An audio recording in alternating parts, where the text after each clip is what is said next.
PACE is a charity and a school for children and young people with cerebral palsy and other similar sensory motor disorders. Really what we're trying to do is enable children who very often have been told by society what they won't be able to do. We turn that on its head and we work with children and young people to ensure that they reach their full potential in life. A lot of the children can't walk independently, so they'll need specialist seating and wheelchairs. So part of my role is to assess their posture and the best type of chair that will help them independently move.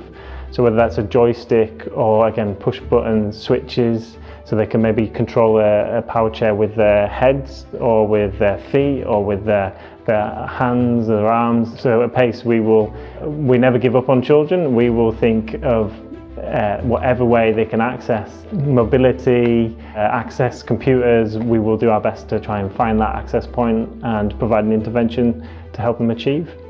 For a long time we've been wanting to get hands-on technology like Google Home, Google Assistant, because we know that it can be transformative for our students, for their families, for our therapists, for our teachers.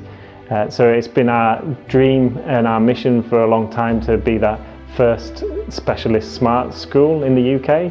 We're going to set up our AT lab so we can partner with people to bring in and try out new technology. So in this space here, this will be our AT lab and it will simulate what a home is like. So we have a bedroom with an ensuite, we have a kitchen, we have a living room space, and we want to fill it with technology that parents and the children can use at home to empower them to be more independent. And we want to train and teach them how to use that in the school.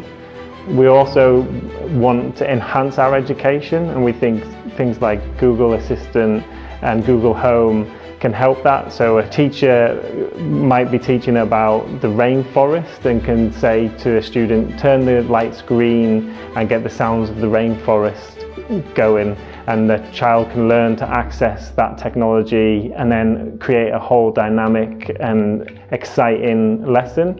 So we just need help in getting our hands on some of the kit to try out, and also the expertise in setting those things up.